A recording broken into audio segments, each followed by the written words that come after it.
আজ 26শে জানুয়ারি 2026 সাল, খুব গুরুত্বপূর্ণ দিন। এই দিনেই আমাদের ভারতবর্ষে সংবিধান রচনা করা হয়েছিল। ভারতবর্ষের প্রতিটা মানুষ যেন সঠিক বিচার পায়, তার জন্য আইন তৈরি করা হয়েছিল। কিন্তু আমাদের ভারতবর্ষের বর্তমান যে প্রস্তুতি, এই বিজেপি সরকারের আমলে বিশেষ করে সংখ্যালঘুরা সঠিক বিচার পাচ্ছে না।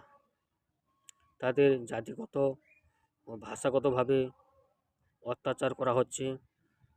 বিজেপি শাসিত রাজ্যগুলোতে জাতিগতভাবে পিটিয়ে মারা হচ্ছে। ভারতবর্ষের থাকা সত্ত্বেও ভারতবর্ষের ডকুমেন্টস আছে, দেখাচ্ছে, তবু তারা গ্রাহ্য দিচ্ছে না। বাংলাদেশি বলে পিটিয়ে মারা হচ্ছে।